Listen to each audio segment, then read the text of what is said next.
Hello, and welcome to season 3, episode 41 of Quaint and Cozy KC. I am your host, Lainey Renee. And, I just returned from a great Memorial Day weekend. It was very busy. It was also, filled with family and friends, all the good stuff. And yes, so I'm back and I went on a lot of adventures. And so I'm here to tell you all about them. First, we are going to start off with the Kansas City Northern Railroad. Then I'm going to talk to you about some adventures in downtown North Kansas City. And we're going to stop by Tim Murphy Art Gallery and Merriam, the Merriam Center in on the Kansas side. And then I'm going to talk to you about some really fun things that I'm going to be doing this summer. Just one of them. There's going to be a lot of stuff, but just there's some downtown historic Liberty tours, walking tours, no less. And then I'm going to end the podcast with, we're going to be scrolling for some comfort because we could all use a little comfort right now. Okay, so first off, starting off at the Kansas City Northern Railroad, which is located in Frank Vaydik Park, and it's also the home to the Line Creek Community Center. And I believe it's like I think it's the Native American gardens are there as well. And so many things.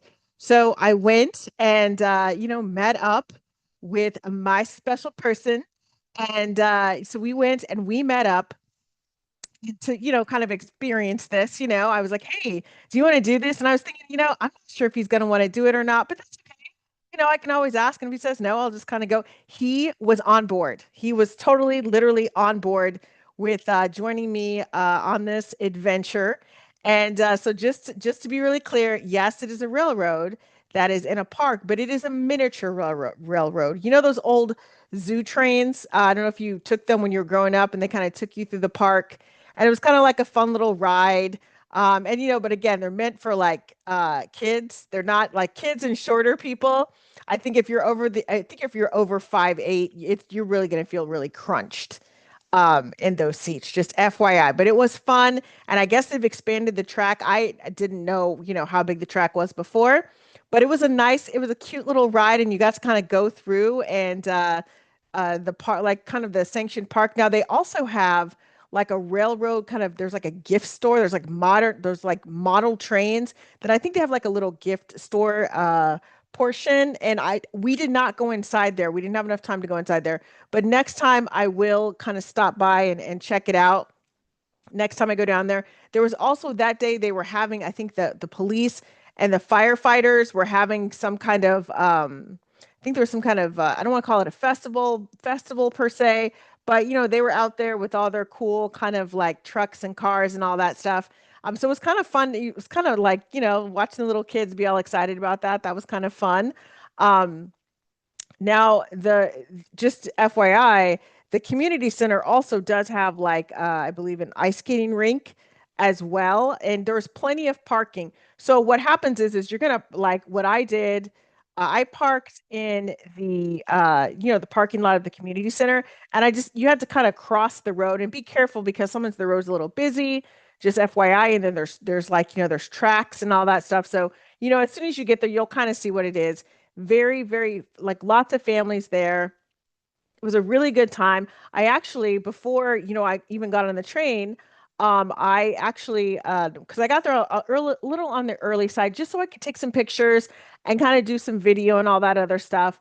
And so I ended up talking to somebody who is working on the community gardens. I had no idea that they had community gardens in the area, so that was kind of cool to talk to him as well. And so, I was just kind of getting a little bit of background. So this place, it's like $2 per train ride, but for some reason, I think it was like the day we went, it was like the first, I don't know, 100 people, 1,000 people. I can't quite recall what they said. They got to get on the train for free, but if there was not like a kind of a free offer, the trains are only $2 per train ride. So that's pretty reasonable, especially if you have a couple kids in your family. So you're not really breaking the bank there. So I was like, oh my gosh, this is kind of a lot of fun. So yeah, I would say the train ride lasts probably about 3 to 4 minutes. but it's fun. And I think they're working on kind of doing more things with it, but it was just like a fun little relaxing train ride. So yes, now I am leaving the train. I'm leaving the cute little miniature train, and I'm headed because again, we're up north, but I'm headed to downtown North Kansas City and where we spent some time. And so we went to like I guess there were some garage sales. So we hit a couple of the garage sales, and I will be honest, I was reluctantly hitting them because I'm thinking I've got enough stuff that I have to get rid of. I cannot go to a garage sale. But I was like, okay, I want to be supportive. So I was kind of going. And then I ended up stopping at a garage sale and seeing two crock pots for $2 each. One, I think had never been used. It was one of those mini ones. And because my sister and her family, I've kind of lent out my crock pot to them. And it's so funny because I mentioned it when I was about to pay it, and one of the ladies there was like, "Girl, you're never getting that crock pot again." And I'm like, well, yes, I will, but I'm probably not getting it back, and that's okay because all I really need are two small crock pots just for what I'm doing. I don't need a huge one anymore. So, yes, I was able to get a crock pot, like two crock pots for like $2 each, which is a pretty good deal. That was going to be way more than what I would have spent had I purchased them from a store. And we also were in Macken Park for a little bit. Kind of sat in the shade and kind of chatted and all that.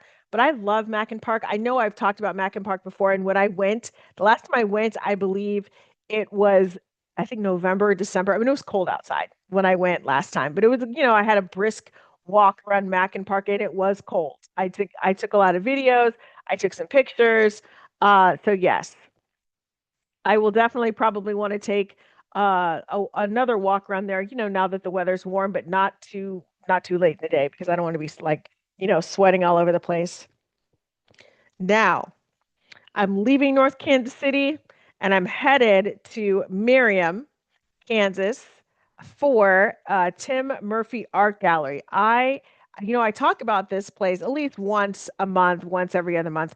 I'm talking about it. I'm singing the praises of the Tim Murphy Art Gallery because it's located in Merriam, the Merriam Center, like the Merriam Community Center on the Kansas side, like in Johnson County.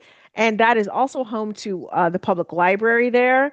And and there's also like a nice little courtyard to sit and kind of like, eat your lunch, like, do whatever.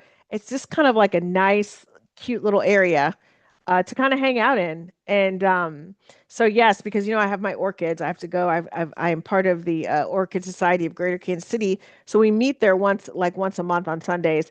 And and every time I go, I don't know when they're changing it out, but every time I go once a month, they've got new art up. So I'm thinking it might be a monthly, they might be doing like, putting things up at the beginning of the month and then taking them down and doing a new display, but a new exhibit. I love it. Every time I go, I feel like, oh my gosh, it's like something new. And if you follow me on TikTok, I generally put things on TikTok up there or Instagram, maybe like a little glimpse, and then YouTube as well. But I just love seeing all the art and the artists, the very talented artists. And it's a kind of a nice way to pass some time. If you're a serious art person, you want to look at every picture, I would say strolling through there will take you about 20 to 30 minutes if you're really kind of looking at things, maybe 45, depending on how extra you are about like really gathering it. But if you're someone that can just kind of like look at art, like, oh, look at the pretty colors, like, oh, I just, you're kind of glancing, it's like maybe 15 minutes, 20 tops, if you're kind of doing the brisk walk. And it's free, and they've got parking. They've got some covered parking, and then they've got parking on the roof, and there's elevators and all that stuff, and it's pretty accessible. Now, I am leaving Miriam, okay? And now I'm going to kind of look to the future. And I think my future is definitely bright because I was scrolling the Book of Faces and I happened to see it like some kind of, I don't know if I was looking at an event. I don't know if it was an event or it just happened to kind of pop up. But apparently there are guided walking tours in historic downtown Liberty. They've got like an annual historic walking tour series, and where they kind of talk about the architecture and history uh, that highlight downtown Liberty's historic, places. And so there's like the tours are going to be led by volunteers and local experts, and Yeah, I guess this is it's a free hot ticket. And the tours are free unless they otherwise note that they are not free. So yes, and it's open to the general public. So now I missed this one. This happened in May. They did the Streets That Made Us, May 2nd, Liberty's Living History Walk Tour. I did not make that one. But I am excited for June 6th because they're going to have one at William Jewell College and America 250. And so, and I'm reading this from the website. Join David Folk and Jareen Hester as they take attendees on a journey connecting the stories of William Jewell College and America 250 from the nation's founding to the present day. And so this tour is going to meet on the quad at William Jewell College in front of the Gano Chapel at 10 a.m. So I will be there probably a little earlier just so I can get some footage, take some video, like all that stuff. Then on August 1st, they're going to have the African American Garrison School and Cultural Center tour. Now, I went on this tour during Juneteenth a couple of years ago, but it wasn't necessarily a guided tour. Like I just happened to they had an event and I was kind of walking through and checking everything out. So Cecilia Robinson is a historian for the Clay County African American Legacy, and she's going to be taking a tour of the Garrison School Cultural Center and talk about its contribution to liberty. So that tour is going to begin at 10 a.m. and it's going to be at the entrance of the school. Now that's on August 1st. Okay, and I will also include the website for these walking tours in the show notes as always. Then September 5th, they're doing a downtown churches tour and where they're going to kind of cover some of downtown Liberty's most historic churches and kind of like talk about their history and their controversies from the earlier years. And they're going to begin that tour at 138 North Main Street at the First Presbyterian Church courtyard at 10 a.m. That is on September 5th. Okay, and then the final tour is the October 3rd Downtown Art Tour. And they're going to kind of explore all the amazing artwork that's in historic downtown Liberty. So, from the murals to the sculptures, there's going to be a guide, Greg Duncan, and he's going to kind of walk through the rich history of all of the pieces. So, they're going to meet at the City Hall Fountain, corner of Candace and Water Street at 10 a.m. And that's on October 3rd. And again, this will be in the show notes. Now, there's also these other tours. There's like an interactive tours that you can do on your smartphone, like the history of Liberty, Jewel Lightburn Historic Districts, Doherty Historic District, Alexander Doniphan. I think I'm saying that name right. Rotating Sculpture Program. I guess it's on the AutoCast app, and then there's print-friendly PDF tours. Like I think like you can print out the maps and so that's an African American tour, the Alexander Doniphan tour, Doherty Historic Tour, and it looks like all of the Jewel Lightbourne Historic District Tour, Historic Downtown Liberty Walking Tour, and then the Clay County African American Legacies African American Historical Sites of Liberty, Missouri. So that is there as well. So I mean, I love this so much with everything going on with gas prices being so high, it's so great to kind of just be able to kind of go park yourself in a part of Kansas City and hang out there for a couple of hours and just kind of walk around and like understand the history there. And I know with, like summer times, I used to spend that really traveling, going, all over the country and all that stuff. But I know right now people are probably going to be a little closer to home. And I think that these walking tours are kind of a great way to do that. Okay, now we are leaving the walking tour. We're putting up our walking shoes right now. And now we are going to be scrolling for comfort. Okay, so the first kind of comfort thing I've discovered, there's a Casey creator, and her name is its.casey.irl.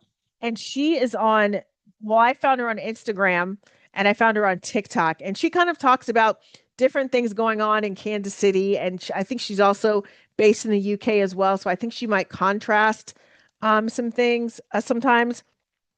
So I thought, wow, I really like that she likes Kansas City. I love following creators that love their cities. It just makes it that much more, inviting and exciting for me. Now, next, we are going to PBS Kansas. Okay. So the Kansas, kind of the PBS Kansas channel, they're on YouTube. Okay. Which is amazing.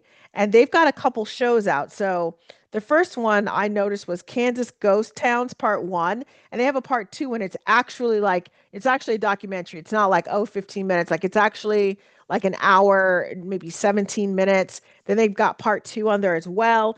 Then there's a show called See.Taste.Do, and it highlights different parts of Kansas. Like that they do smaller, I think that they do smaller kind of towns in Kansas.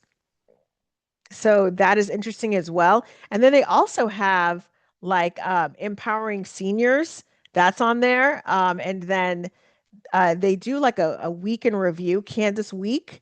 And yes, and it looks like they also have, like I'm kind of looking around.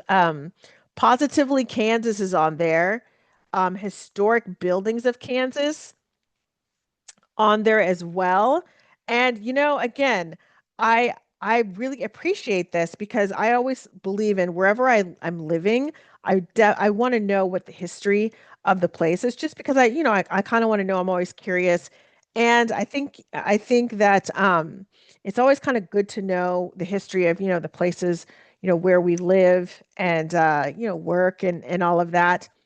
So yes, definitely check out the Kansas channel. And I believe that it's on YouTube, but I think they are PBS Kansas, and then it's PBS Kansas Channel 8. So they serve Wichita, Hutchinson, and South Central Kansas, which you're thinking if you're listening from the Kansas City area, like, wait, what? But that's not Kansas. Yes, we do have a station here in Kansas City, but I also think that, hey, Kansas is our neighbor, and some of my listeners actually live in Kansas.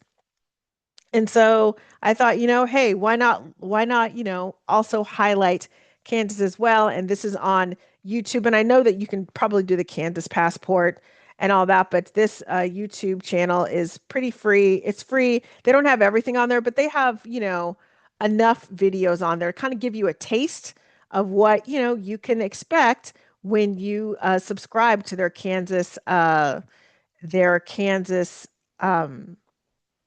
PBS channel. But yes, man, See.Taste.Do is going everywhere. They're like, seems like they are going everywhere. Okay.